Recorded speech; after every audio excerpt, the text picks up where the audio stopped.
ನಾನು ನನ್ನ ಸಾಮರ್ಥ್ಯವನ್ನು ತೋರಿಸಿಕೊಡುತ್ತೇನೆ. ನಿನ್ನೊಟ್ಟಿಗೆ ಬರಲು ಆಜ್ಞೆ ತಡ ಮಾಡುವುದು ಬೇಡ. ಕುದುರೆ ಮುಂದುವರಿಯುತ್ತಾ ಇದೆ. ನಾವು ಹಿಂಬಲಿಸಿಕೊಂಡು ಹೋಗೋಣ.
ಅದಕ್ಕೆ ಪರಿಹಾರವನ್ನು ಹೇಳಲು ಇಲ್ಲಿಗೆ ಬಂದಿರುವೆ. ಬಹಳ ಸಂತೋಷ. ಏನು ಗೊತ್ತೇ, ಏನಾಯ್ತು? ಈ ಯಜ್ಞಾಂಗಗಳು ಈ ನೀರಿನಲ್ಲಿ ಕಾಣೆಯಾಗಿದೆ ಎಂದು ಹೇಳುತ್ತಾ ಇದ್ದೀಯ. ಹೌದು. ಅದು ಕಾಣೆಯಾಗಿಲ್ಲ, ಮತ್ತೆ ಅಪಹರಿಸಲ್ಪಟ್ಟಿದೆ. ಏನು? ನಮ್ಮ ಯಜ್ಞಾಶ್ವ ಅಪಹರಣಗೊಂಡಿದೆಯೇ? ಹೌದಯ್ಯ. ಈಗ ಎಲ್ಲಿದೆ ಸ್ವಾಮಿ? ಬೇಗ ಹೇಳಿ. ಈ ನಾರೀಗಳ ಫಲದಲ್ಲಿ ಒಂದು ಮನೋಹರವಾದಂತಹ ನಗರವಿದೆ.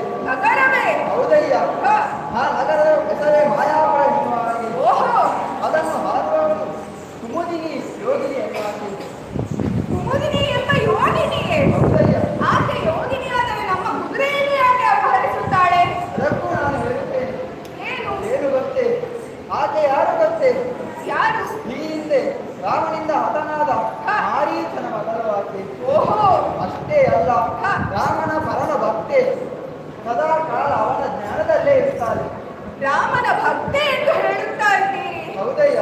ಮತ್ತೆ ಆಕೆ ಶ್ರೀರಾಮನ ಅಶ್ವಮೇಧದ ಕುದುರೆಯನ್ನು ಯಾಕೆ ಅಪಹರಿಸುತ್ತಾಳೆ? ಯಾಕೆ ಗೊತ್ತೇ, ಅವಳು ಕೇವಲ ಅಷ್ಟೇ, ಅವಳ ಯೋಗ್ಯತೆ ಅಷ್ಟೇ ಅಲ್ಲ, ಮತ್ತೆ ಅವಳು ಈ ನಗರದಲ್ಲಿ ಎಂತವರನ್ನೆಲ್ಲ ಬೋಧಿಸಿದ್ದಾಳೆ ಗೊತ್ತೇ? ಯಾರೆಲ್ಲ ಇದ್ದಾರೆ? ಈ ಹಿಂದೆ ರಾಮನ ಯುದ್ಧದಲ್ಲಿ ಕಲ್ಯಾಣ ಕಳೆದುಕೊಂಡಂತಹ, ಭಕ್ತರನ್ನು ಕಳೆದುಕೊಂಡಂತಹ, ಪತಿಯರನ್ನು ಕಳೆದುಕೊಂಡಂತಹ, ಅಷ್ಟೇ ಯಾಕೆ ರಾವಣ ಅಪಹರಿಸಿದಂತಹ 4,000 ಹೆಚ್ಚು ಮಂದಿ ಸ್ತ್ರೀಯರನ್ನು ಪೋಷಿಸಿದ್ದಾಳೆ. ಅವರಿಗೆ ಆಶ್ರಯವನ್ನು ನೀಡಿದ್ದಾಳೆ. ಹೌದೇ? ಹೌದಯ್ಯ. ಅಷ್ಟೇ ಯಾಕೆ ಈ ನಗರದ ಹೊಣೆಗಾರಿಕೆಯನ್ನು ಹೊತ್ತವರು ಯಾರು ಗೊತ್ತೇ?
ಅಷ್ಟೇ ಯಾಕೆ ಪರಾಕ್ರಮಿಗಳು ಮಾಯಾವಿದ್ಯೆ ಪ್ರವೀಣರು. ಯಾರು ಎಷ್ಟೇ ಪರಾಕ್ರಮಿಗಳಾಗಿದ್ದರೂ ಹಾ. ರಾಮಕಾರುಣ್ಯ ನನ್ನ ಮೇಲಿರುವ ತನಕ ನನ್ನನ್ನು ಯಾರು ಏನೂ ಮಾಡಲು ಸಾಧ್ಯವಿಲ್ಲ. ಹಾ. ಪುರದ ವಿಚಾರವನ್ನೇನೋ ತಿಳಿಸಿದ್ದೀರಿ. ಹೌದು. ಆ ಪುರಕ್ಕೆ ಹೋಗಲು ಒಂದು ಮಾರ್ಗ ಬೇಕಲ್ಲ. ಮಾರ್ಗವೇ ಹೇಳುತ್ತೇನೆ ಕೇಳು. ನೀವು ಈ ನದಿಯ ಯಮುನಾ ನದಿಯನ್ನು ಹೊರ ಹೋಗ್ಕೊಳ್ಬೇಕಾದರೆ ವರ್ಣಮಂತ್ರವನ್ನು ಜಪಿಸು. ಆ ರಾಮನ ದಯೆಯಿಂದ ನೀವು ಮಾಯಾಪುರವನ್ನು ತಲುಪುತ್ತೀರಾ. ಹೌದೇ? ಅಷ್ಟೇ ಯಾಕೆ ಹಾ. ಅಲ್ಲಿಗೆ ಹೋದ ಮೇಲೆ ಎಲ್ಲ ವಿಚಾರವು ತಿಳಿಯುತ್ತದೆ. ಸರಿ. ಅವರು ಕೂಡ ರಾಮನ ಭಕ್ತರೇ. ಆದ್ದರಿಂದ ಒಂದು ವಿಚಾರ, ರಾಮನನ್ನು ಕಾಣಬೇಕೆಂದು ಹೋಗ್ತರಿಗೆ ಮಾಡಿದರೆ ಯಾವುದೇ ಕಾರಣದಿಂದಲ್ಲ. ಹುಡುಕಿ ತಪ್ಪನ್ನು ಮಾಡದಿರಿ. ವಿವೇಕಿಯಾಗಿ ವ್ಯವಹರಿಸುತ್ತೇನೆ. ತಮ್ಮಿಂದ ಮಹೋಪಕಾರವಾಗಿ ನಮ್ಮನ್ನು ಆಶೀರ್ವದಿಸಿಕೊಳ್ಳು.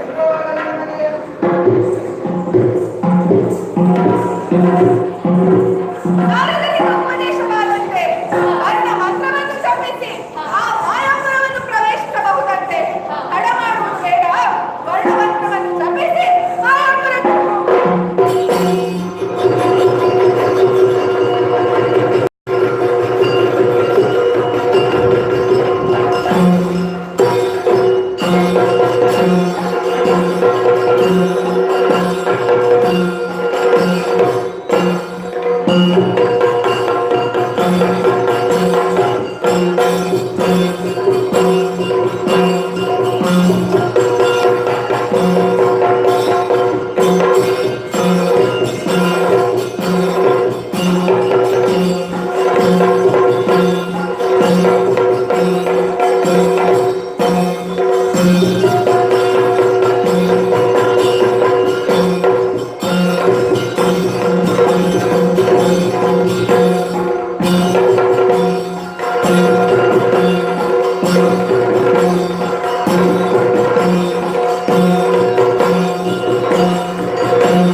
ಸಲ ಬಂಡರು ಪ್ಲೇಯರ್ ಅದೆಷ್ಟೋ ದಿವಸಗಳಿಂದ ತುಂಬ ಈ ತಪ್ಪಲ್ಲ, ಮಾನವನ ನಾವು ಅದಕ್ಕೆ ಬಂದವರು ನಾವು ಕುಮುದಿಯ ಒಂದು ಐತೆ ಕೋಲ ಮಾತ್ರ, ಅದೆಷ್ಟೋ ನಾವೆಲ್ಲಿದ್ದೇವೆ ಶ್ರೀ ಸಮೂಹವೇ ಇದ್ದೇವೆ ಅಂದ ಕರಾವಳಿ ಆ್ಯಂಗಲ್ ಸಿಗಬಹುದು ಮೂಲ ಬರ್ತದೆ ಏನು ಸಿಗ್ತದೆ ವಿರಾಗಿನಿಯಾದರೂ ಮತ್ತೆ ನಮ್ಮ ಈ ಮೂಲ ಬತ್ತ ಬರ್ತೇವೆ ಚೆಲುವನೊಮ್ಮೆ ನೋಡಿರುತ್ತೆ.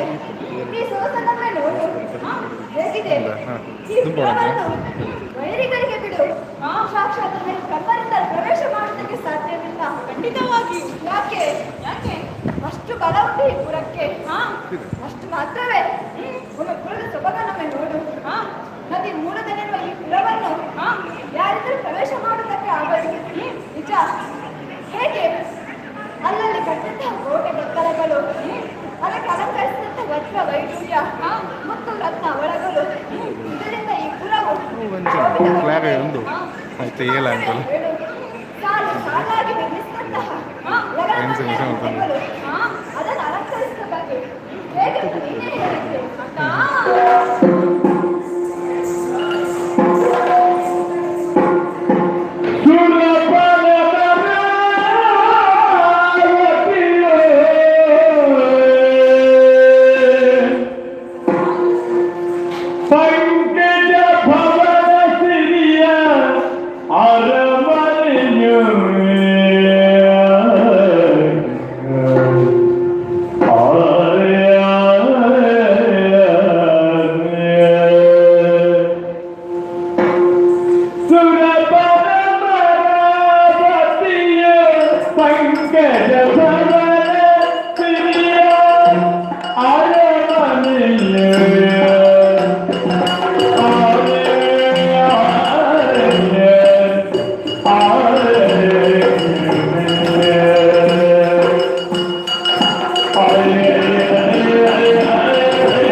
ರೀತಿಯಲ್ಲಿ ನಿರ್ಮಾಣವಾಗಿದೆ. ನಮ್ಮ ಈ ನಗರವನ್ನು ಕಂಡು 3 ಲೋಕವು ಬೆರಗಾಗಿದೆ ಅಕ್ಕ. ಹೌದು ತಂಗಿ. ಯಾಕೆ ಗೊತ್ತೇ? ಯಾಕೆ?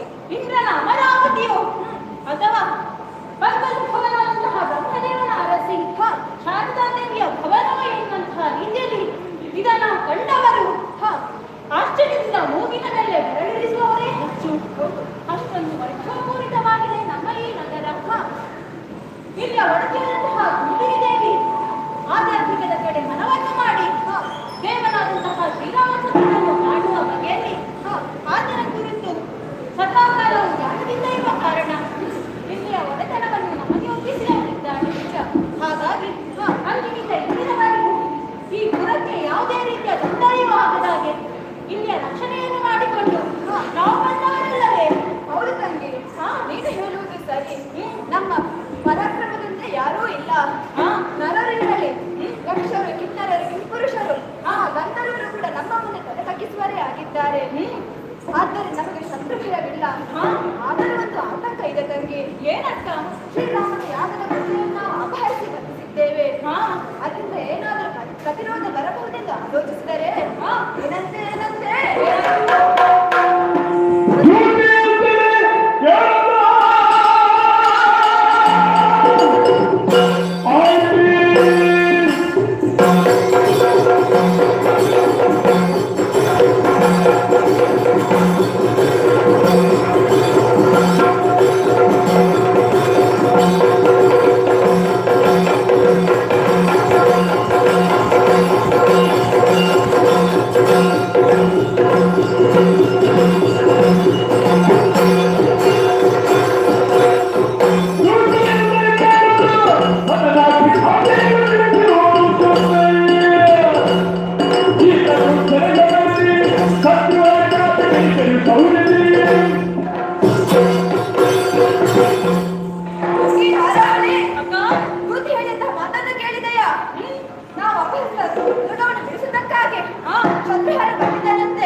ಸಂತೋಷವಾಯಿತು.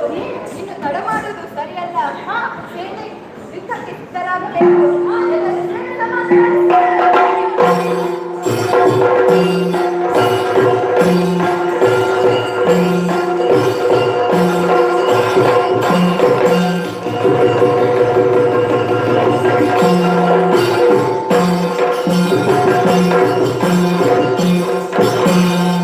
Thank you.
ಮಾರ್ಗದಲ್ಲಿ ಕುದುರೆಯನ್ನು ಬಿಟ್ಟು ಕೊಟ್ಟರೆ ಸರಿ, ಇಲ್ಲವಾದರೆ ತಲೆ ಹೊಡಿ.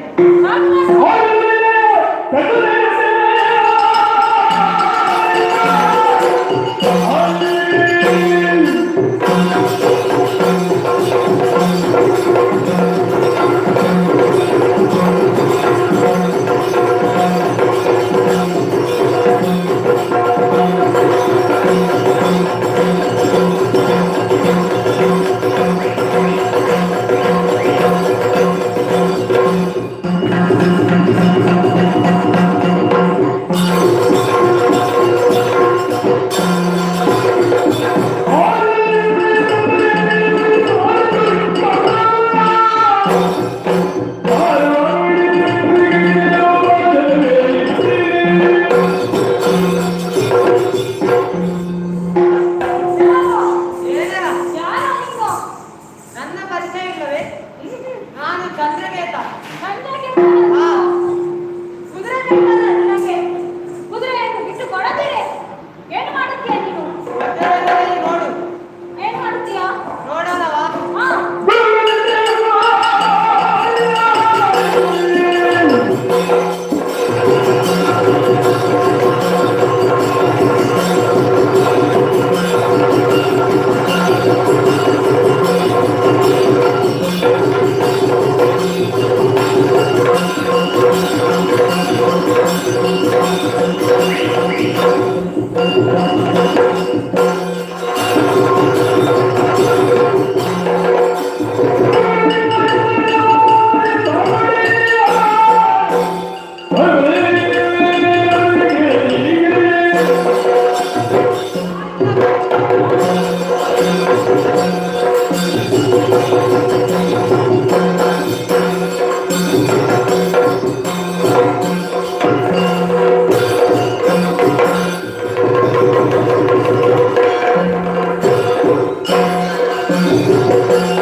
ಸಾರಿ ಹೇಳುತ್ತಾ ಇದ್ದೇನೆ, ಹಯ್ಯವನ್ನು ಬಿಟ್ಟುಕೊಡು. ಕೊಡುವುದಿಲ್ಲ, ಇಲ್ಲವಾದ್ರೆ ಕೈಯಲ್ಲಿರುವ ಆಯುಧ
ಹೇಳಿದೆ. ಏನು ಏನು? ನೀನು ನನ್ನನ್ನು ಮದುವೆ ಮಾಡಿದರೆ ನಿನಗೆ ಶ್ರೀಮಂತ ದೋಷ ಬರುತ್ತದಲ್ಲ. ಒಂದು ಮಾತು ಹೇಳಲೆ ನಾನು. ಏನು? ಯುದ್ಧಕ್ಕೆ ನಿಂತ ಮೇಲೆ ಆ ದೋಷ ಬರುತ್ತದೆ, ಈ ದೋಷ ಬರುತ್ತದೆ ಎನ್ನುವ ಹಾಗೆ ಯೋಚಿಸಕೂಡದು. ಯಾಕೆ ಗೊತ್ತಾ? ಹಾಗೆ ಯೋಚಿಸುವವರು ಹೆದರು ಮುಕ್ಕಳರಾಗಿರ್ತಾರೆ. ಓಹೋ, ಹಾಗಾಗಿ ಹೇಳಿದೆ. ಇದು ಒಳ್ಳೆಯ ಮಾತಿನಲ್ಲಿ ಭಯದ ಆಸೆಯನ್ನು ಬಿಟ್ಟು ಹಿಂದೆ ಹೋದರೆ ರೇಸು, ಇಲ್ಲವಾದರೆ ತಲೆ ಹೋಗಿದ್ದು ಸದನ. ಸಾಕು ಮುಚ್ಚಮಾಯಿ.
ಶ್ರೀರಾಮನ ಅಶ್ವಮೇಧದ ಕುದುರೆಯನ್ನು ಕಟ್ಟಿ ಧರ್ಮ ವಿರೋಧಿಗಳಾಗಿ ವ್ಯವಹರಿಸುತ್ತಾ ಇದ್ದೀರಿ. ಒಳ್ಳೆಯ ಮಾತಿನಲ್ಲಿ ಹೇಳುತ್ತೇನೆ, ನಮ್ಮ ಸರ್ವಾಧಿಪತ್ಯವನ್ನು ಒಪ್ಪಿಕೊಂಡು ಕಪ್ಪವನ್ನು ಕುದುರೆಯನ್ನು ನಮಗೊಪ್ಪಿಸಿದರೆ ಸರಿ, ಇಲ್ಲವಾದರೆ ಮಾನವ ಜೊತೆ ಪ್ರಾಣವು ಹೋದರೆ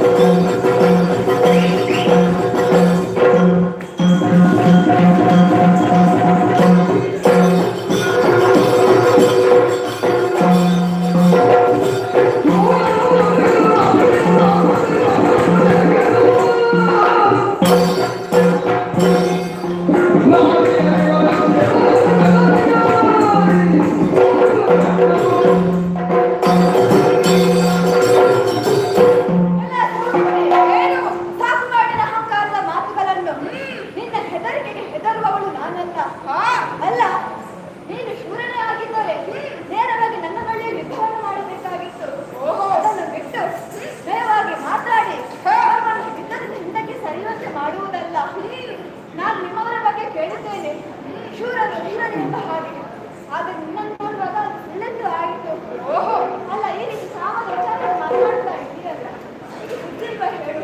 ಮದನಾಕ್ಷಿ, ನೀವು ಎಷ್ಟೇ ಪರಾಕ್ರಮಿಗಳಾಗಿದ್ದರು ಪುರುಷರ ಸರಿ ಕಾದಾಡಲು ನಿಮ್ಮಲ್ಲಿ ಶಕ್ತಿ ಇದೆ. ಪುರುಷನಿಲ್ಲದೆ ನಾರಿಯರೆಲ್ಲರಿಗೂ ಪುರದೊಳು ಜಯಿಸುವ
ಜಗದಾಂಬಕನಿಗೆ ಸೋದರನಾದ ಉಳಿದೆನು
ನಾನು ಉಳಿದೆನು ನಾನು ಉಳಿದೆನು ನಾನು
ನೀನು ಯಾರು?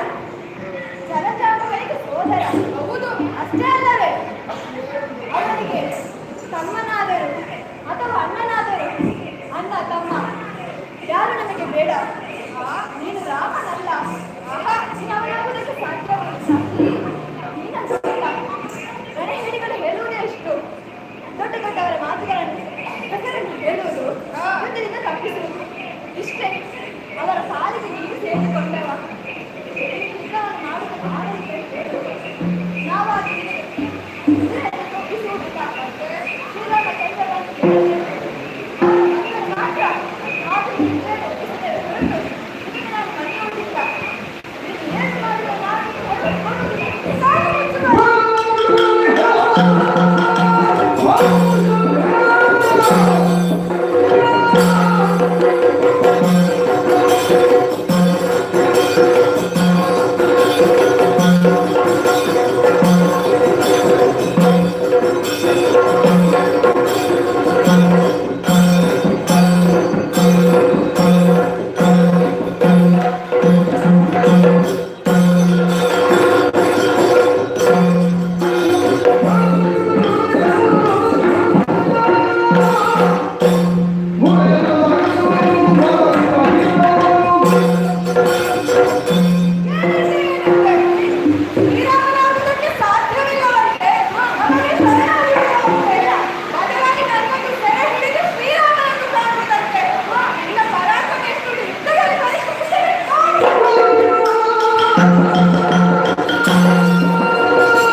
ತರಲೆಯುಂಟದಿ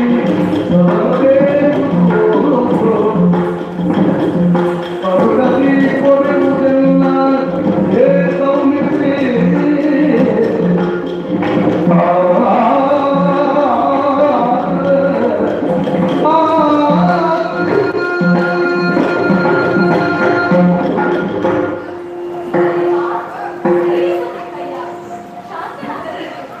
ನಾವೇನು ರಾಮ ವಿರೋಧಿಗಳು ಅಲ್ಲ, ನಮ್ಮ ವಿರೋಧಿಗಳು ಅಲ್ಲ.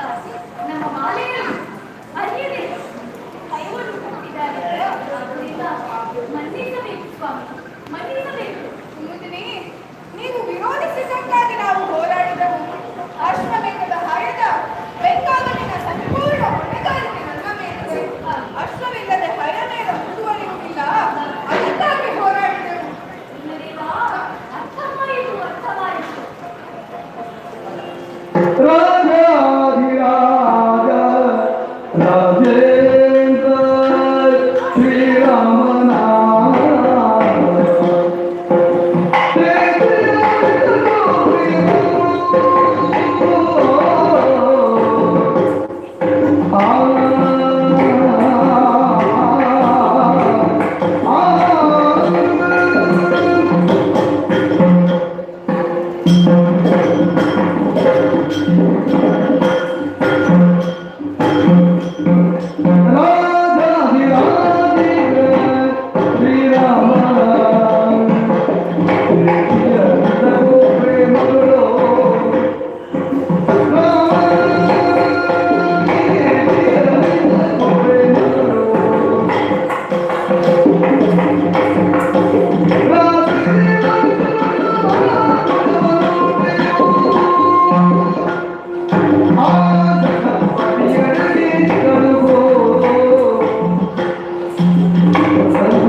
ಅಶ್ವಮೇಧದಂತಹ ಅರಸನಾದಂತಹ ಶ್ರೀರಾಮಚಂದ್ರನ ಭಯವನ್ನು, ಅದರ ಜೊತೆಗೆ ಅಮಿತ ವಸ್ತುಗಳನ್ನು ಒಳಗೊಂಡಂತಹ ತಪ್ಪವನ್ನು ತಮಗೆ ಉಪದೇಶಿಸಿದ್ದೇನೆ. ಸಂತೋಷ. ನಮ್ಮದೊಂದು ಕೋರಿಕೆ ಇದೆ, ಅದನ್ನು ನೆರವೇರಿಸಿಕೊಳ್ಳಿರಾ ಸ್ವಾಮಿ? ನಿನ್ನ ಭಕ್ತಿ ಅಮಿತವಾದದ್ದು.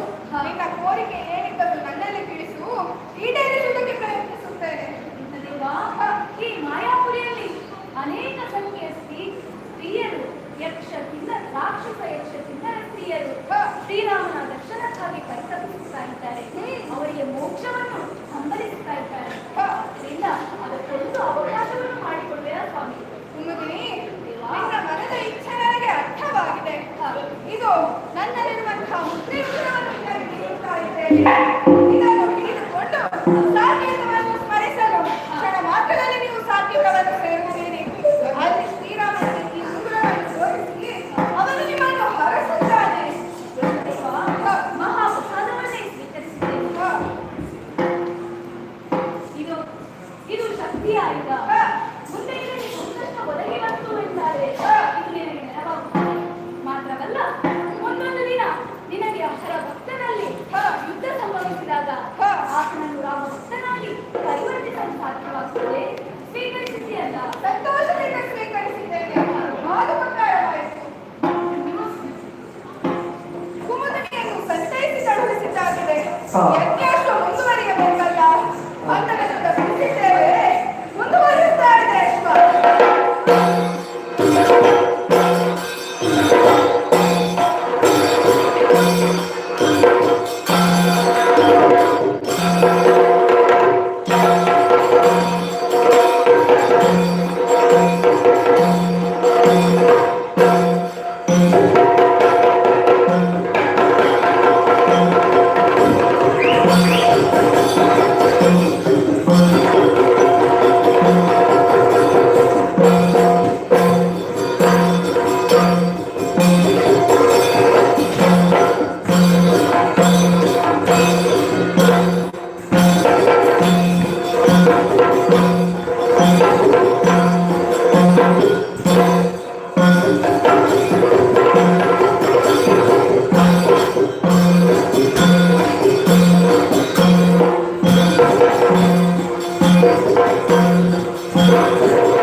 ಪ್ರಪಂಚದಲ್ಲಿರುವಂತಹ ಎಲ್ಲ ರಾಜರುಗಳನ್ನು ಅವರಿಂದ ಕಪ್ಪ ಕಾಣಿಕೆಗಳನ್ನೆಲ್ಲ ಪಡೆದು ರಚಿಸುತ್ತಿರುವಂತಹ ಈ ಮಹಾ ಅದ್ವಾರ ಅವರು ಪಾಂಡವರು ಯಾರು ನಮ್ಮ ಆಪ್ತರು.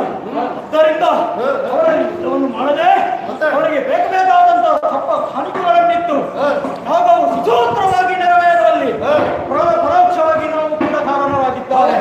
ಹಾಗೆ ಆದ್ದರಿಂದ ಅವರು ಕರೆಯೋಲೆಯನ್ನು ಖರೀದಿಸಿದ್ದಾರೆ. ಕರೆಯೋಲೆಗೆ ಬೆಣ್ಣೆಣ್ಣೆಯನ್ನು ಕೊಟ್ಟು ಅಲ್ಲಿಗೆ ಹೊರಡಬೇಕಾಗಿದೆ. ನಾನು ಒಬ್ಬನೇ ಹೋಗುವುದು ಸರಿಯಲ್ಲ. ಆದ್ದರಿಂದ ನಿಮ್ಮನ್ನೆಲ್ಲ ಕರೆಯಿಸಿದ್ದೇನೆ. ನಿಮ್ಮ ಅಭಿಪ್ರಾಯವೇನು?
ನೆಮ್ಮದಿಯಾಗುತ್ತಾ ಉಂಟು.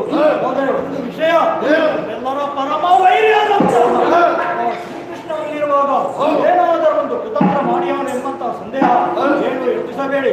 ನಿಮ್ಮ ವೀರತನದ ಮಾತುಗಳ ಮುಂದೆ ಆ ಕೃಷ್ಣ ಮಾಡೋದು ಸರಿಯಲ್ಲ. ನಡೆಯೋದಕ್ಕೆ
ಮುನಿ ಮಧ್ಯಗಳು ವಿಶಾಲ ಮುನಿ ಮಧ್ಯಗಳು ನಿಮ್ಮ ನಿರ್ಮಲ ಭೀಷ್ಮದಲ್ಲಿ ಗಂಭೀರನಾದರಿ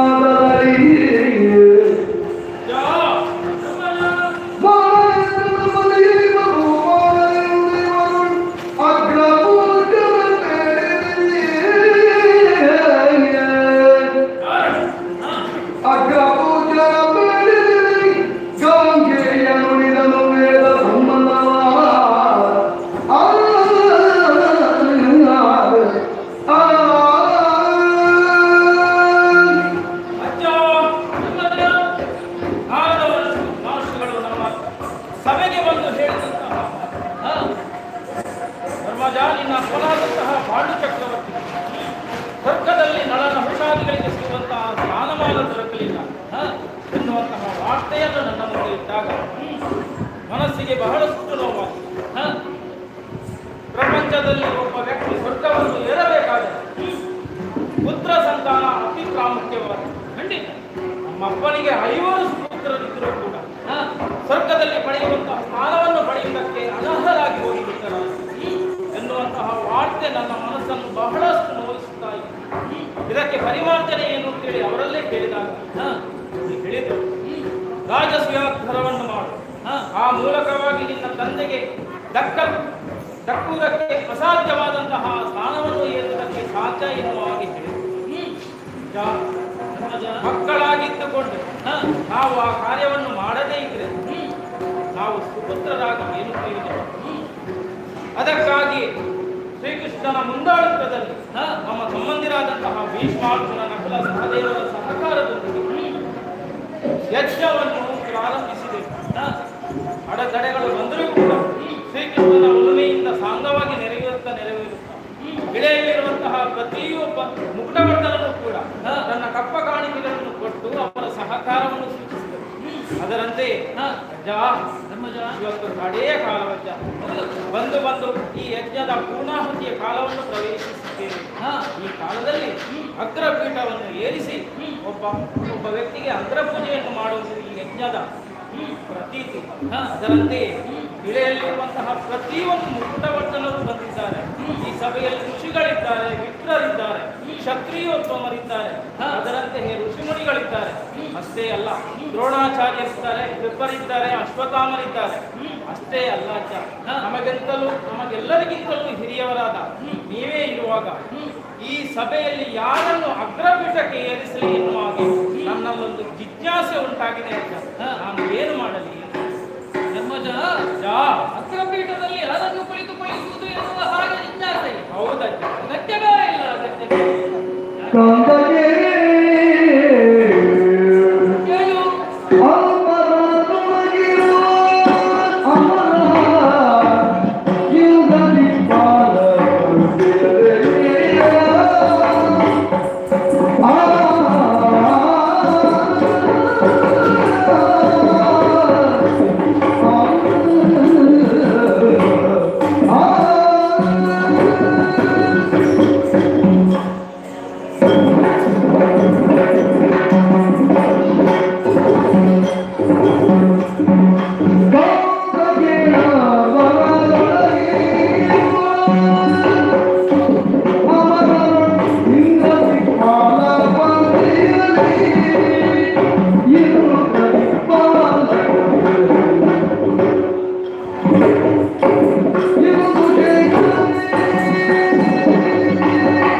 ಕೇವಲ ಬಾಲಿಶವಾದ ಪ್ರಶ್ನೆ ಇದು ಅಂತ ನಾನು ಭಾವಿಸ್ತೇನೆ. ಯಾಕೆ ಆಯ್ಕೆಗಳು ಎರಡಿದ್ದಾಗ ಗೊಂದಲಗಳು ಕಾಡುವುದು ಸಹಜ. ಆಯ್ಕೆಯೇ ಇಲ್ಲ ಎಂದಾದ ಮೇಲೆ ಗೊಂದಲಗಳಾದದ್ದು ಯಾಕೆ ಕಾಡಬೇಕು? ಆದರೂ ನೀನು ಪ್ರಶ್ನೆಯನ್ನು ಕೇಳಿದ್ದಿ ಎನ್ನುವಲ್ಲಿ ನಾನು ಭಾವಿಸುವುದು ಏನು ಗೊತ್ತು?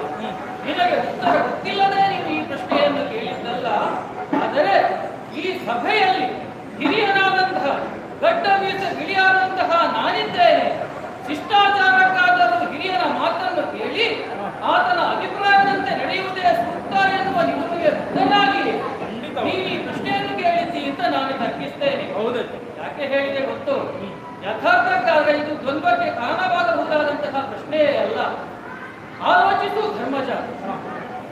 ಆಕಾಶ ಪಥದಲ್ಲಿರುವಂತಹ ಇಂದ್ರನೇ ಮೊದಲಾದಂತಹ ದಿಕ್ಪಾಲಕರ ಧರ್ತಿಯಲ್ಲಿ ಆ ಹಿಂದುಶೇಖರನ್ನೇ ಹೇಗೆ ಅಗ್ರಪೂಜೆಗೆ ಅರ್ಹನಿದ್ದಾನು, ವರ್ತಮಾನ ಕಾಲದಲ್ಲಿ ಈ ಭೂಲೋಕದಲ್ಲಿ ಗೋವಿಂದನಲ್ಲದೆ ಅಗ್ರಪೂಜೆಗೆ ಅರ್ಹರಾದವರು ಬೇರೆ ಯಾರೂ ಇಲ್ಲವಪ್ಪ.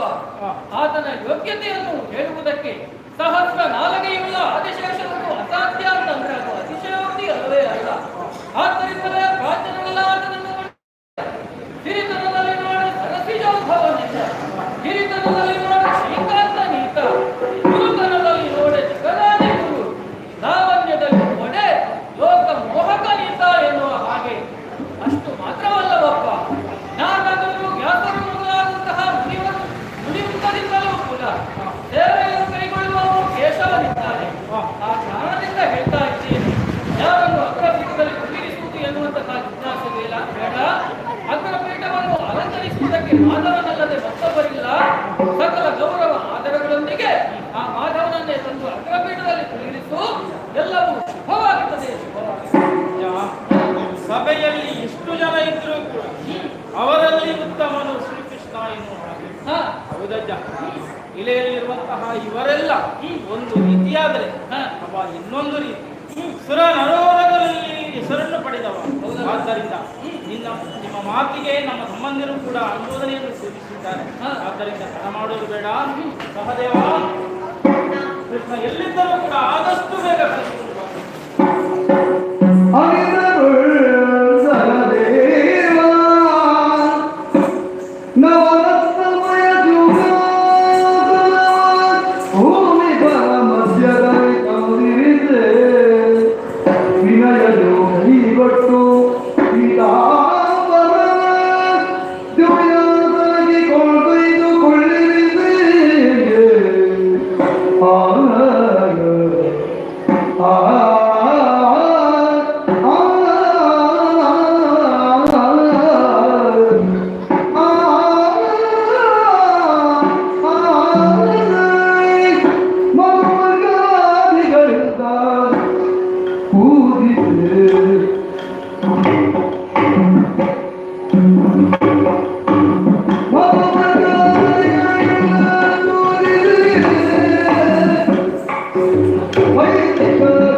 ಪಾಂಡವರ ಪಕ್ಷದವರು ಇಲ್ಲಿಯವರೆಲ್ಲ ಓ ಕೃಷ್ಣನ ಅನುಯಾಯಿಗಳು ಯಾಗದ ತರುವಾಯ ಕೃಷ್ಣಾನ್ನ ಭೋಜನದ ವ್ಯವಸ್ಥೆಯನ್ನು ಮಾಡಿದ್ದಾರೆ. ಇದನ್ನು ಯಾರಾದರೂ ವಿರೋಧಿಸಿದರೆ ಎಂದಾದರೆ ಎಲ್ಲಿ ನಮ್ಮ ಹೊಟ್ಟೆಗೆ ಬೀಳುತ್ತದೆ ಎಂಬ ಹಾಗೆ ಯಾರೋ ತುಟಿಪಿಟ ಕೆಂಡದೆ ಸುಮ್ಮನೆ ಕೂತುಕೊಂಡಿದ್ದಾರೆ. ಆದರೆ ಈ ಶಿಶುಪಾಲ ಹಾಗಲ್ಲ. ಅನ್ಯಾಯವನ್ನು ತನ್ನ ಜೀವನದಲ್ಲಿಯೇ ಮೆಟ್ಟು ನಿಂತು ಇಲ್ಲಿಯ ತನಕ ಬೆಳೆಯುವುದೊಂದವನು ಈ ಶಿಶುಪಾಲ. ಈ ಅನ್ಯಾಯವನ್ನು ನಾನು ಸಹಿಸುವೇನೆ. ಅದಕ್ಕೆಲ್ಲ ಕಾರಣ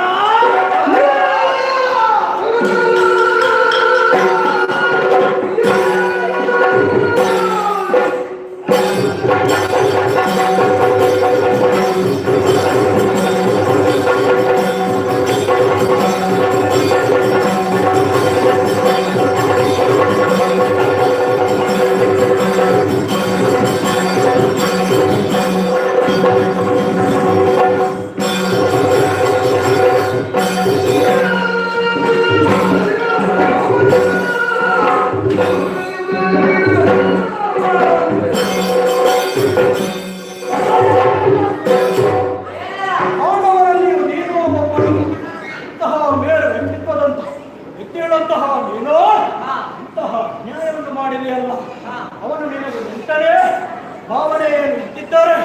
ಅದು ನಿಮ್ಮ ಕುಟುಂಬದ ಯಾವುದಾದರೂ ಕಾರ್ಯಕ್ರಮದಲ್ಲಿ ಅವನಿಗೆ ಪೂಜೆ ಮಾಡು, ಪುನಸ್ಕಾರ ಮಾಡು. ಯಾರು ಬೇಡ ಅನ್ನಲ್ಲ.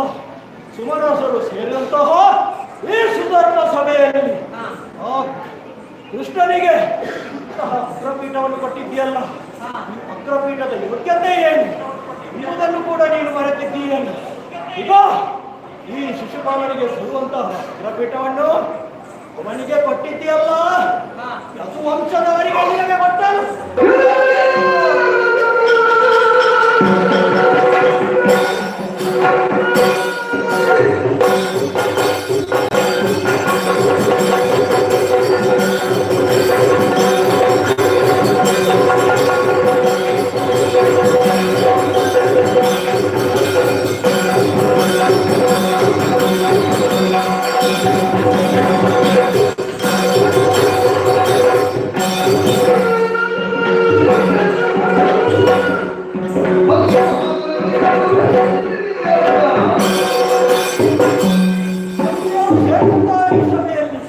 ವೀರರು ದೂರರು ಇರುವಂತಹ ಆ ಹೊತ್ತಿನಲ್ಲಿ ನೀನು ಎದುಕುಲದ ಏಳು ಜಾತಿಗೆ ಹುಟ್ಟಿದಂತಹ ಗೋವುಗಳನ್ನು ಕಾಯುವಂತಹ ಆ ಕೃಷ್ಣನಿಗೆ ನೀನು ಹುಟ್ಟಿದೆಯಲ್ಲ, ಇದು ಸಮಂಜಸವೇ?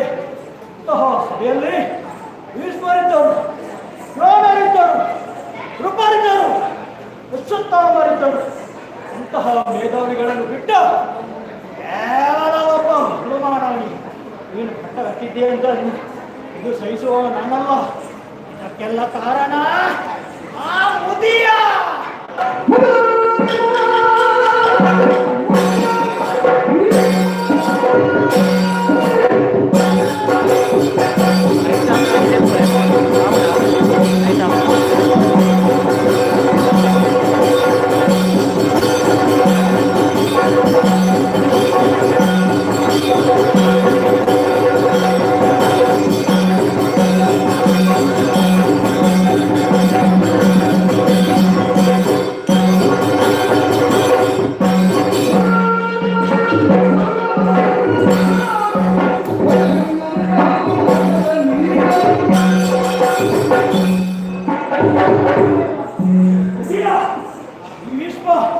ನನಗೆ ಎಷ್ಟು ಪ್ರಾಯವಾದರೂ ಕೂಡ ನನಗೆ ಬುದ್ಧಿ ಬೆಳೆದಿಲ್ಲ.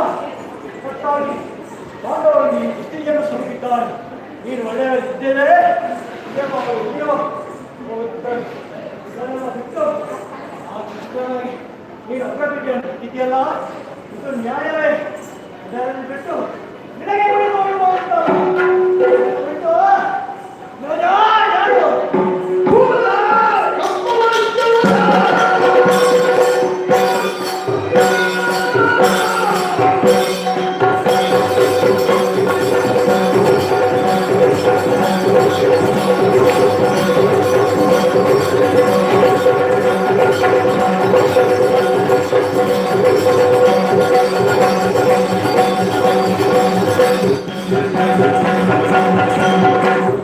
Thank you.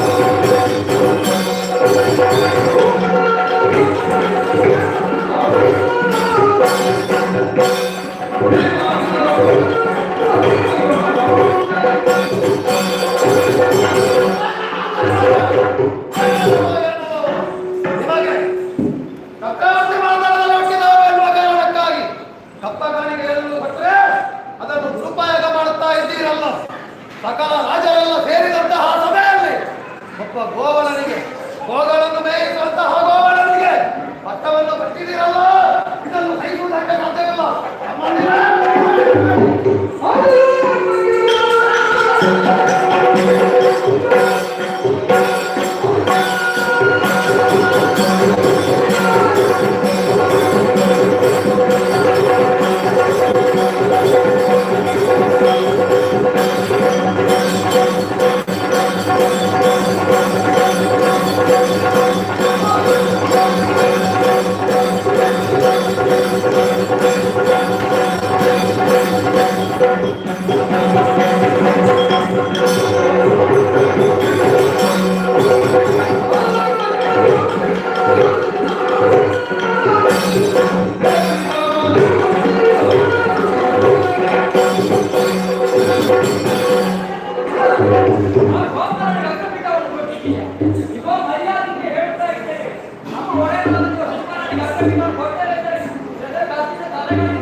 ಅಸ್ಥಿರಾವತಿಯ ಚಕ್ರವರ್ತಿ ಪೀಠದ ಕೆಳಗೆ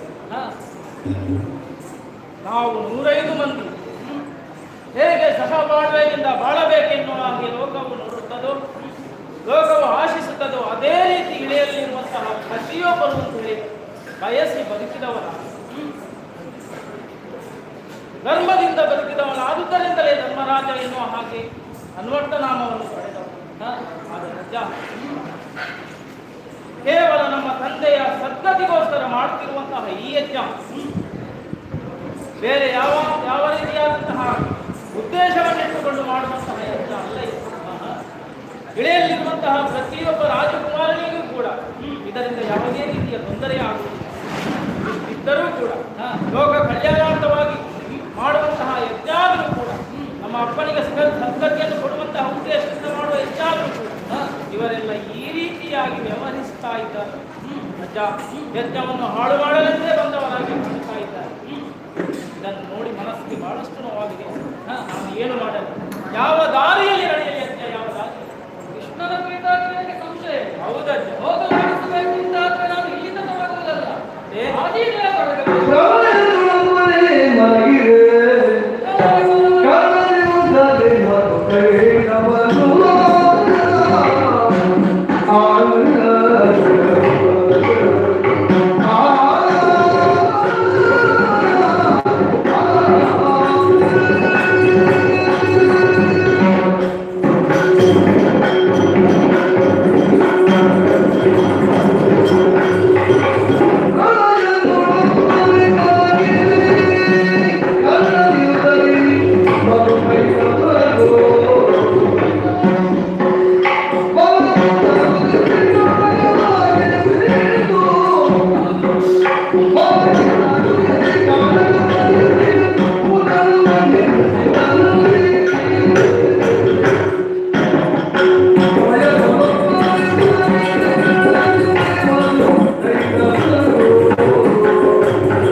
ಅವನ ಆದಿಯ ಬೇರೆ ಇದೆ, ಅದನ್ನು ನೀವು ತಿಳಿದಿಲ್ಲ ಅಂತ ನಾನು ನಿನಗೆ ಮತ್ತೆ ನೆನಪಿಸುವುದಲ್ಲ.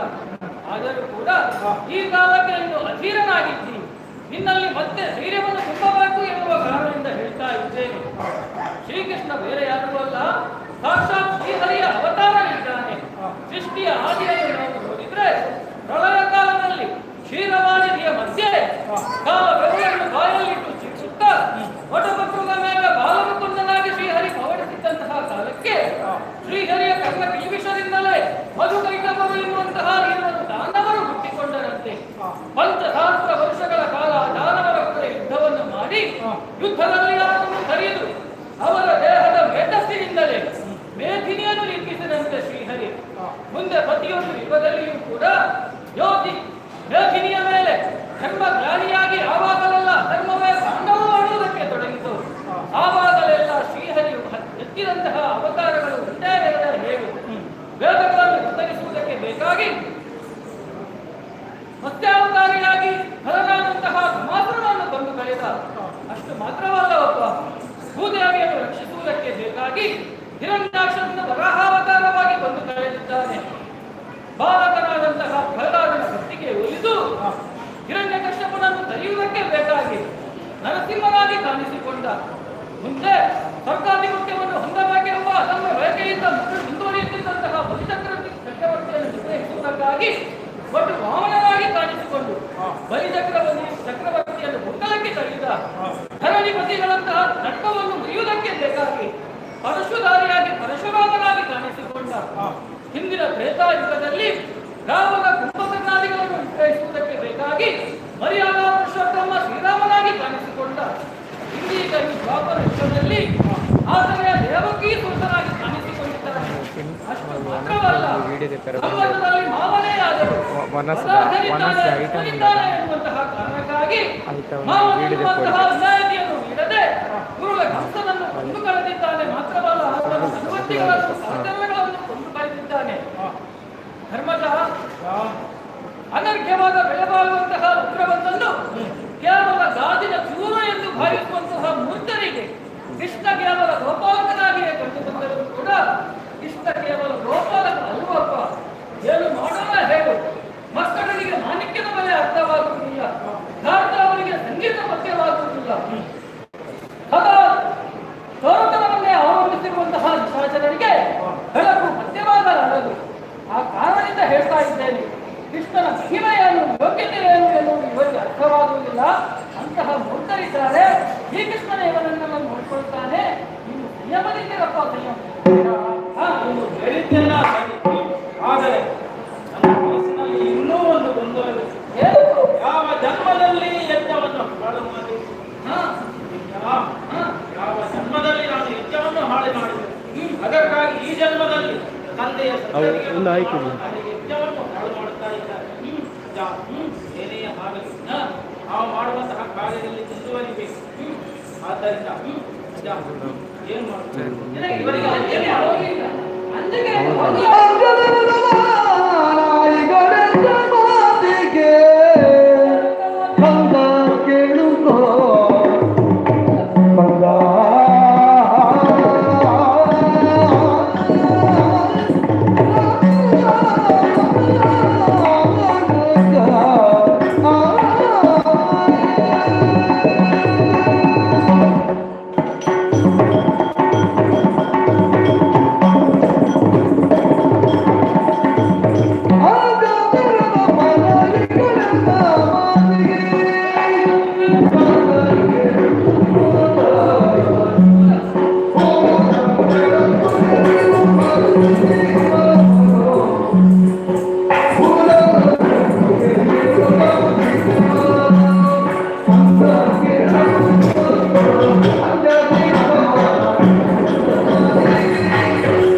ಹಾಗೇನಾದರೂ ಆಗುವುದಿದ್ದರೂ ಕೂಡ, ನಮಗೆ ಅಪ್ಪಣೆಯಾಗುತ್ತಿದ್ದರೂ ಕೂಡ ಕೃಷ್ಣನ ಶ್ರೀಮುಖದಿಂದಲೇ ನಮಗೆ ಅಪ್ಪಣೆಯಾಗಲಿ. ಆ ನಂತರವೇ ನಾವು ಮುಂದುವರಿಯೋಣ. ಶ್ರೀಕೃಷ್ಣನೇ ಸುಮ್ಮನಿರುವಾಗ ನಾವು ಚಿಂತಿಸಬೇಕಾದ ಅಗತ್ಯವಿಲ್ಲ. ಸುಮ್ಮನೆಂದು ಬಿಡೋಣ.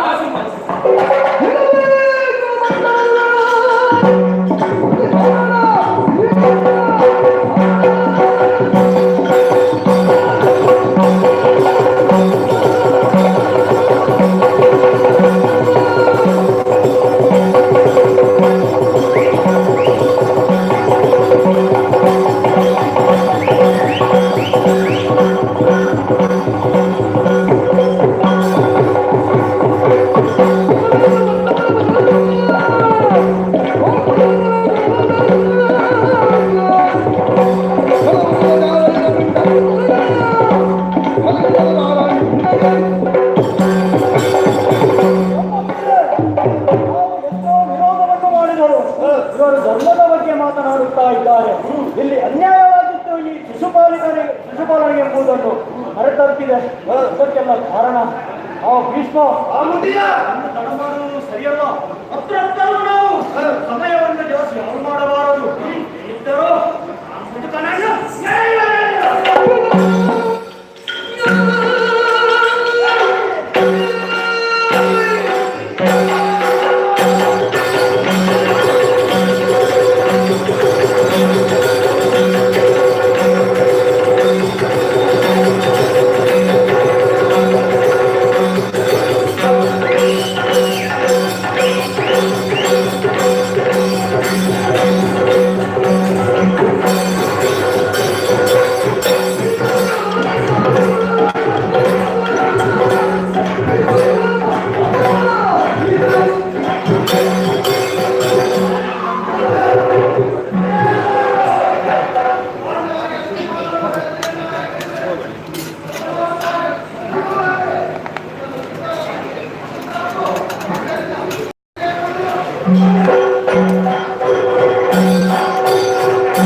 ಹರಿಗೆ ಪರಮ ಪ್ರೀತಿಪಾತ್ರರು ತಾವು ಎನ್ನುವ ಅಹಂಕಾರ ಇವರ ತಲೆಗಡವಿತ್ತು. ಆ ಕಾರಣದಿಂದಲೇ ಹರಿಯ ಹೇಳಿಕೆಯನ್ನು ನಿರಾಕರಿಸಿ ಆ ಸನಕಾದಿ ವಿಷಯಗಳನ್ನು ಇವರು ಭಾರತದಲ್ಲಿಯೇ ತಡೆದು ನಿಲ್ಲಿಸಿದರಂತೆ. ಕೋಪಗೊಂಡಂತಹ ಋಷಿವರ್ಯರು ಇವರಿಗೆ ಭೂಮಿಯಲ್ಲಿ ನರರಾಗಿ ಜನಿಸಿ ಎನ್ನುವ ಹಾಗೆ ಶಾಪವಾಕ್ಯಗಳನ್ನು ಇಟ್ಟರು.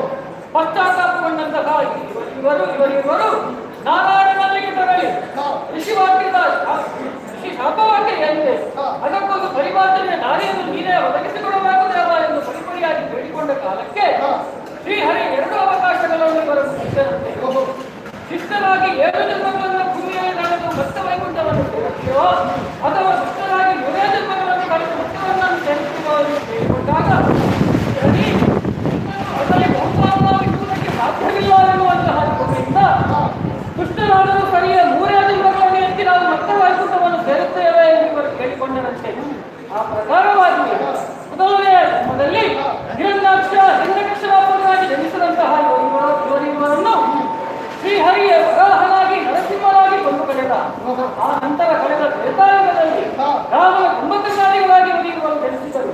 ಹರಿಯಾದ ಪುರುಷೋತ್ತಮನೆಂಬ ನಿಕಲ್ಪೆಯನ್ನು ಹೊಂದಿದಂತಹ ಶ್ರೀರಾಮನೇ ಇವರನ್ನು ಯುದ್ಧಮುಖವಾಗಿ ಕೊಂದು ಕಳೆಯಿಲ್ಲ. ಆ ನಂತರ ಪ್ರಸ್ತುತ ಈ 3ನೇ ಜನ್ಮದಲ್ಲಿ ಶಿಶುಪಾಲ ಮತ್ತು ದಂಗವಕ್ರರಾಗಿ ಇವರು ಸ್ಪರ್ಶವಾದರಿಗೆ ಗರ್ಭದಲ್ಲಿ ಸಂಚರಿಸಿದರು. ಹಾಗಿದ್ರೆ ಶ್ರೀಕೃಷ್ಣನಿಂದಲೇ ಇವರಿಗೆ ಮರಣ ಎನ್ನುವುದು ನಿಜ. ಆದರೂ ನೀನು ಆಲೋಚಿಸುತ್ತಾ ಇರಬಹುದು ಭೀಮ, ಇಷ್ಟೆಲ್ಲ ಇವರು ಅನ್ಯಾಯವನ್ನು ಎಸಗುತ್ತಾ ಇದ್ದರೂ ಕೂಡ ಶ್ರೀಕೃಷ್ಣನ ಇಲ್ಲಿ ಉಪಸ್ಥಿತಿ ಇದ್ದೂ ಕೂಡ ಇನ್ನೂ ಯಾಕೆ ಸುಮ್ಮನೆ ಉಳಿದಿದ್ದಾನೆ ಎನ್ನುವ ಹಾಗೆ ಶ್ರೀಕೃಷ್ಣ ಸುಮ್ಮನೆ ಇರುವುದಕ್ಕೂ ಬಲವಾದಂತಹ ಕಾರಣವನ್ನು ಭೀಮಸೇನ ಇವರ ಹೊಟ್ಟೆ ವಿಚಿತ್ರವಾದದ್ದು. ಹುಟ್ಟುವ ಕಾಲಕ್ಕೆ ಶಿಶುಪಾಲನಿಗೆ ಅತಿಶಯವಾದಂತಹ ಮತ್ತೊಂದು ಕಣ್ಣಿತ್ತಂತೆ. 3 ಕಣ್ಣುಗಳನ್ನು ಹೊಂದಿ ಹುಟ್ಟಿದವ ಇಸ. ಅಷ್ಟು ಮಾತ್ರವಲ್ಲ, ಹೆಚ್ಚಿನವಾದಂತಹ ಮತ್ತೆರಡು ಕರಗಳನ್ನು ಈಗ ಹೊಂದಿಕೊಂಡೇ ಹುಟ್ಟಿದವ. ವಿಕಾರ ರೂಪವನ್ನು ಹೊಂದಿಕೊಂಡು ಹುಟ್ಟಿದಂತಹ ನನ್ನ ಮಗನ ಕುರಿತಾಗಿ ಈತನ ದಾರಿಯಾದಂತಹ ಶುಭಾಶ್ರವಾದಿಯನ್ನು ಒಪ್ಪಿಸುತ್ತಿದ್ದಂತಹ ಕಾಲಕ್ಕೆ ಅವರ ಅರಮನೆಗೆ ನಾರದರ ಆಗಮನವಾಯಿತು. ತನ್ನ ದುಃಖವನ್ನು ನಾರದರಲ್ಲಿ ಆಕೆ ತೋಡಿಕೊಂಡ ಕಾಲಕ್ಕೆ ಮಹಾತ್ಮರ ಕರದರ್ಶನವಾದಾಗ ತನ್ನ ಸ್ಪರ್ಶವಾದಾಗ ಈತನ ಅತಿಶಯವಾದ ಕೈಗಳು ಮತ್ತು ಕಣ್ಣು ಮಾಯವಾಗುತ್ತದೆ ಎಂದು ಆತ ಸಮಾಧಾನದ ಮಾತುಗಳನ್ನು ಹೇಳಿದ. ಹೊರಗಿನ ಮಾತನ್ನು ಸೇರಿಸಿದನಂತೆ. ಆ ಮಹಾತ್ಮರಿಂದಲೇ ಈತನಿಗೆ ಮರಣ ಎನ್ನುವ ಹಾಗೆ ಮುಂದೊಂದು ದಿನ ಶ್ರೀಕೃಷ್ಣ ಪರಮಾತ್ಮ ತನ್ನ ಅತ್ತೆಯನ್ನು ಕಾಣುವುದಕ್ಕೆ ಬೇಕಾಗಿ ಇವರ ಅಂತಃಪುರಕ್ಕೆ ಬಂದ ಕಾಲಕ್ಕೆ ಆ ಮಗುವನ್ನು ಶ್ರೀಕೃಷ್ಣನ ಕೈಗೆ ಹಾಕಿ ಇಟ್ಟದಂತೆ. ತಕ್ಷಣದಲ್ಲಿ ಈತ ಅತಿಶಯವಾದ ಕಣ್ಣು ಮತ್ತು ಕರ ಮಾಯವಾದಂತೆ. ತನ್ನ ಮಗನಿಗೆ ಶ್ರೀಕೃಷ್ಣನಿಂದಲೇ ಮರಣ ಎನ್ನುವುದನ್ನು ಅರಿತಂತಹ ಮತ್ತೆ ತನ್ನ ಮಗನನ್ನು ಒದಗಿಸಿಕೊಡಬೇಕು ದೇವ ಎನ್ನುವ ಹಾಗೆ ಪರಿಪರಿಯಾಗಿ ಶ್ರೀಕೃಷ್ಣನ ಪಾದಮೂಲದಲ್ಲಿ ಬಿದ್ದು ಪ್ರಕಾಶ ಬೇಡಿಕೊಂಡಂತೆ. ಆಗ ಶ್ರೀಕೃಷ್ಣ ಮಾತೆಯ ಮಮತೆಯ ವರವನ್ನು ಅರಿತು ಆಕೆಗೆ ಸಮಾಧಾನದ ಮಾತುಗಳನ್ನು ಹಾಡಿದನಂತೆ. ತಾಯಿ, ಶಿಶುಪಾಲ 100 ತಪ್ಪುಗಳನ್ನು ಮಾಡುವವರೆಗೆ ಆತನನ್ನು ನಾನು ಕ್ಷಮಿಸುತ್ತೇನೆ. ಆದರೆ 100 ತಪ್ಪುಗಳನ್ನು ಮೀರಿ ನಡೆದ ಕಾಲಕ್ಕೆ ಆತನನ್ನು ಕೊಂದು ಕೆಡಹುತ್ತೇನೆ ಎಂದು ಹಾಗೆ ಸಮಾಧಾನದ ಮಾತುಗಳನ್ನು ಆಡಿದ. ಭೀಮ ನೋಡಿದೆಯಾ ಕೃಷ್ಣನನ್ನು? ಇವ ಕಾಯ್ತಾ ಇದ್ದಾನೆ ಶಿಶುಪಾಲನ ಶತಕ ಯಾವಾಗ ಮುಗಿಯುತ್ತದೆ ಅಂತ. ಲೋಕವನ್ನೇ ಅಂಕೆಯಲ್ಲಿ ಇರಿಸಿಕೊಂಡಲ್ಲದೆ ಈ ಅಂಕೆ ಸಂಖ್ಯೆಗಳ ಲೆಕ್ಕಾಚಾರ ತಪ್ಪುವುದಕ್ಕಿಲ್ಲ. ನನಗೆ ಪ್ರಾಯ ಆಯಿತು, ಆದರೂ ನನ್ನ ಲೆಕ್ಕಾಚಾರದ ಪ್ರಕಾರ ಶಿಶುಪಾಲನಿಗೆ 98-99 ಆಸುಪಾಸಿನಲ್ಲಿದ್ದಾನೆ. ಶತಕ ಹೊಡೆಯುವುದಕ್ಕೆ ಇನ್ನು ಹೆಚ್ಚು ದೂರ ಇಲ್ಲ. ನೋಡಿದೆಯಾ ಕೃಷ್ಣನನ್ನು? ಕೈಕಟ್ಟು ಕೋಳ್ಕಟ್ಟುಗಳನ್ನೆಲ್ಲ ಸರಿಪಡಿಸ್ತಾ ಇದ್ದಾನೆ. ಭೀಮಸೇನ, ಈ ಪ್ರಸಂಗದಲ್ಲಿ ನಿನಗದವರಿಗೆ ಯಾವ ಕೆಲಸವೂ ಇಲ್ಲವಪ್ಪ. ನೀನು ನಿನ್ನ ಕೆಲಸವನ್ನು ನೋಡು, ನಾನು ನನ್ನ ಕೆಲಸವನ್ನು ನೋಡುತ್ತೇನೆ. ಅಡಿಗೆ ಮನೆಯಲ್ಲಿ ತುಂಬಾ ಕೆಲಸವಾಗಿ ಅದು ಒಳ್ಳೆಯದು. ನಮಗೂ ಅಷ್ಟೇ ಈ ಪ್ರಸಂಗದಲ್ಲಿ ಇಷ್ಟೇ ಕೆಲಸ. ಇನ್ನೇನಿದ್ದರೂ ಶ್ರೀಕೃಷ್ಣನಿಗೆ ಮಾತ್ರ ಮೀಸಲಿದ್ದರು. ಹಾಗಿದ್ರೆ ನಾವ್ಯಾಕೆ ಸುಮ್ಮನೆ ತಿಳಿದುಕೊಂಡು ಕಾಲಹರಣ ಮಾಡುವುದು? ಶ್ರೀಕಾಂತನು ಕಮಲನಯನೂ ಆದಂತಹ ಶ್ರೀಕೃಷ್ಣ ಲೋಕಕ್ಕೆ ದೇವನಾದರೂ ಕೂಡ ಜೊತೆಗೆ ಅವನು ಭಾವನೂ ಕೂಡ ಹೌದು. ಆ ಸಲಹೆಯಲ್ಲಿ ಯಜ್ಞದ ಸಂಪೂರ್ಣ ಜವಾಬ್ದಾರಿಯನ್ನು ಅವನೇ ವಹಿಸಿಕೊಂಡಿದ್ದಾನೆ. ಸಂಪೂರ್ಣವಾಗಿ ಯಾವತ್ತು ನಾವು ಅವರಿಗೆ ಶರಣಾಗತರಾಗುತ್ತೇವೆ ಆವತ್ತು ಅವನು ಖಂಡಿತವಾಗಿ ನಮಗೆ ಆಶೀರ್ವಾದವನ್ನು ಮಾಡೇ ಮಾಡುತ್ತಾನೆ. ಯಜ್ಞವನ್ನು ಪ್ರಾರಂಭಿಸಿದ್ದಾನಂತೆ ಸಂಪೂರ್ಣ ಅವನು ಮಾಡುವುದಿಲ್ಲ. ಪ್ರಸಂಗಕ್ಕೆ ಮಂಗಳವನ್ನು ಅವನೇ ಖಂಡಿತವಾಗಿ ಮಾಡುತ್ತಾನೆ. ನಮಗೆ ಯಾವುದೇ ರೀತಿಯ ಚಿಂತೆ ಇಲ್ಲ.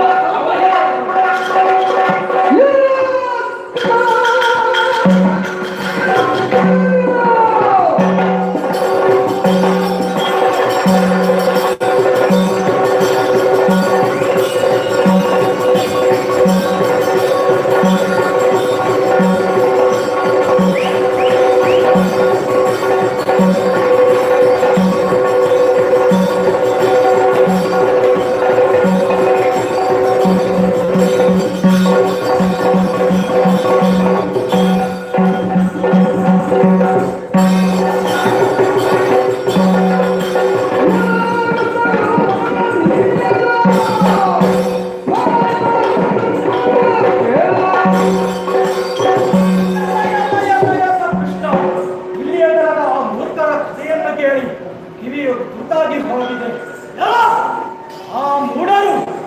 ನಿನ್ನನ್ನು ಈ ಪೀಠದಲ್ಲಿ ಕುಳ್ಳಿರಿಸಿದ್ದಾನೆಂದರೆ ಅವರಿಗೆ ತಲೆ ಸರಿ ಇಲ್ಲ, ನಿನಗೆ ತಲೆ ಸರಿ ಅಂತ ಕೂತ್ಕೊಳ್ಳುವವನಿಗೆ ಅದು ಬಿಟ್ಟು ನಿನ್ನ ಯೋಗ್ಯತೆ ಏನು ಎಂಬುದನ್ನು ಈ ಪ್ರಪಂಚವನ್ನೇ ತಿಳಿಸಬೇಕಾಗಿದೆ. ಅಲ್ಲ, ನಿನಗೆ ಸಂಬಂಧದ ಬೆಲೆ ಗೊತ್ತಿದೆಯೇನೋ? ಚಿಕ್ಕವನಿರುವ ನಿನ್ನ ಸ್ವಂತ ಮಾವನಾದಂತ ಹಂಸನನ್ನು ಕೊಂದು ಮುಗಿಸಿದವ ನೀನು ಮಹಿಳೆಯರಿಗೆ ಗೌರವವನ್ನು ಕೊಡುತ್ತೀಯೋ? ಗೊತ್ತಿರಲಾರಷ್ಟು ಪೂಜೆ ಇರುವಂತೆ ಹತ್ತು ದೇವತಾ ಎಂಬಂತಹ ನೋಡಿ ಅದು ನಿನಗೆ ಅಪವಾದವಾಗಿದೆ. ಗೋಪುರದಲ್ಲಿರುವಂತಹ ಸ್ತ್ರೀಯರನ್ನೆಲ್ಲ ಮಣ್ಣು ಮುಟ್ಟಿಸಿದವ ನೀನು. ಅವರು ಜಲ ಕ್ರೀಡೆಯಾಡುತ್ತಿರುವಂತಹ ಸಂದರ್ಭದಲ್ಲಿ ನಾನು ಇಟ್ಟಂತಹ ಬಟ್ಟೆ ಬರಗಳನ್ನೆಲ್ಲ ಅಡ್ಡುಗಟ್ಟಿ ಮರದಲ್ಲಿ ಹೋಗಿ ಕೂತು ಅವರನ್ನು ರಂಗಿಸಿದವನು ನೀನು. ನಿನ್ನಂತಹ ಶ್ರೀಲಾಲರಿಗೆ, ನಿನ್ನಂತಹ ದುಷ್ಟರಿಗೆ ಕೊಡಬೇಕೆ ನಾನು ಮರ್ಯಾದ ಬಿಟ್ಟುಕೊಟ್ಟರೆ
ಗೋಬಂಧಗಳನ್ನು ಕಾಯುವಂತ ಕೃಷ್ಣ ನೀನು, ಗೋವಳ ನೀನು, ನಿನ್ನಿಂದ ಯಾಕೆ ಸಾಧ್ಯ?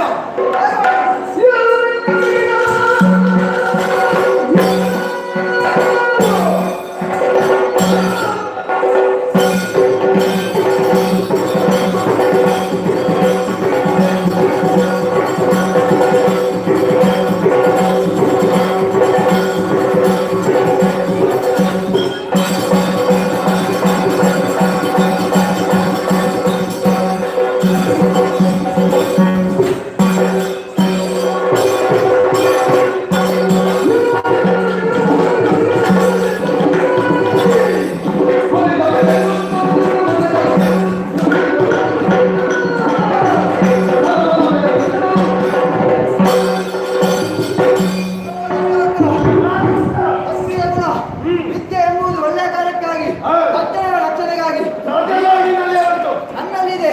ನೀನೇನು ಮಾಡಿದೆ? ಭಕ್ತರ ರಕ್ಷಣೆ ಮಾಡುವುದನ್ನು ಬಿಟ್ಟು ಅಧರ್ಮದ ಕಾರ್ಯವನ್ನು ಮಾಡ್ತಾ ಬರ್ತಾ ಇರುವೆ. ಅಣ್ಣನಿಗೆ ಬುದ್ಧಿ ಮಾತನ್ನು ಹೇಳಬೇಕಾದ ನೀನೇ ಅವನ ಜೊತೆ ಸೇರಿ ಕೆಟ್ಟ ಕಾರ್ಯವನ್ನು ಮಾಡುತ್ತೀಯಲ್ಲ. ನಿನಗೆ ಇದೆಯೋ ಎಲ್ಲ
ನೀನೇನು ಕತ್ತೈದಂತಹ ನಿನ್ನಂತ ದುಷ್ಟನಿಗೆ ಈ ಅಗ್ರಪೀಠವೇ ಬಿಟ್ಟು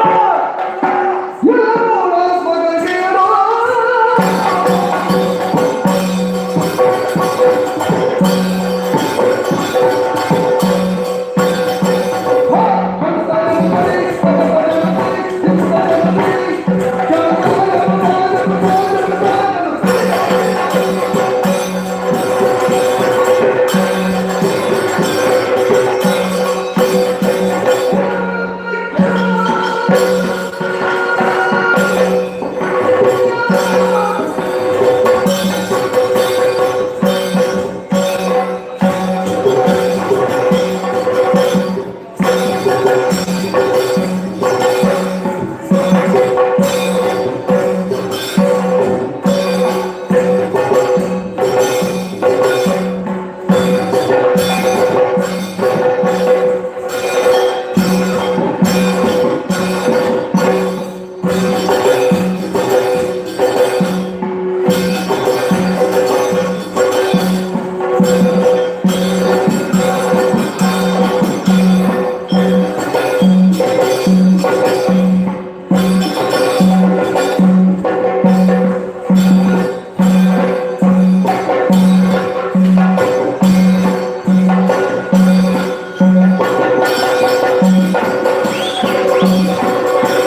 ಏನು ನಿನಗೆ ನಿನ್ನ ತಾಯಿ ಕೊಟ್ಟಂತ ಮಾತು ಏನದು 100 ತಪ್ಪುಗಳವರೆ ಕ್ಷಮೆ ಎನ್ನುವ ಹಾಗೆ ಇವತ್ತಿನ ತಪ್ಪೆಲ್ಲ ಹೆಚ್ಚಾಯ್ತು. ನಾನು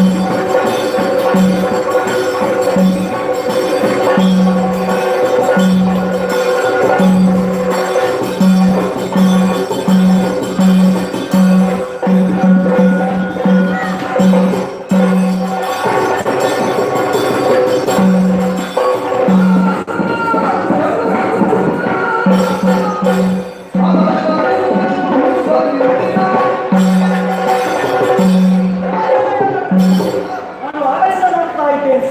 ನೀನು ಕೈಯಲ್ಲಿ ಲೆಕ್ಕಾಚಾರವನ್ನು ಮಾಡುತ್ತಾ ಇದ್ದೀಯ. ನಾನು ಹೇಳಿಸಿದ್ದ ಎಷ್ಟು ಮಹಿಳೆಯರು ಬಂದಿದ್ದಾರೆ, ಎಷ್ಟು ಮಕ್ಕಳು ಬಂದಿದ್ದಾರೆ, ಎಷ್ಟು ಸುಂದರಿಯರು ಬಂದಿದ್ದಾರೆ ಎಂಬುದನ್ನು ನೀನು ಲೆಕ್ಕಾಚಾರ ಮಾಡುವುದಾಗಿ ಭಾವಿಸಿಕೊಂಡೆ. ಅದು ತಪ್ಪಲ್ಲ. ನಿನ್ನ ಮಾತಾಡಿಸ್ತಾ ಇಲ್ಲ.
ಆತ್ಮೀಯ ಕಲಾಭಿಮಾನಿಗಳೇ, ಬಂಡರ ಸಂಘ ಬೆಳ್ಳೂರು ಇದರ ಪ್ರಾಯೋಜಕತ್ವದಲ್ಲಿ ಶ್ರೀ ಕಾವೇಶ್ವರ ಯಕ್ಷಗಾನ ಸಂಘ ಬೆಳ್ಳೂರು ಇದರ ಕಲಾವಿದರಿಂದ ವಿದ್ಯಾರ್ಥಿಗಳಿಂದ ಇಲ್ಲಿ ಸುಂದರವಾದಂಥ ಯಕ್ಷಗಾನವನ್ನು ಆಡಳಿತಕ್ಕೆ ಅನುವು ಮಾಡಿಕೊಟ್ಟಂತಹ ಎಲ್ಲ ಸಂಬಂಧಪಟ್ಟ ಸಂಘಟಕರಿಗೆ, ಪದಾಧಿಕಾರಿಗಳಿಗೆ ಹಾಗೂ ಸೇರಿದ ಎಲ್ಲ ಸದಸ್ಯರಿಗೆ ಧನ್ಯವಾದ ಅರ್ಪಿಸ್ತಾ ಇದ್ದೇನೆ. ಹಾಗೆ ಈ ಕಾರ್ಯಕ್ರಮದಲ್ಲಿ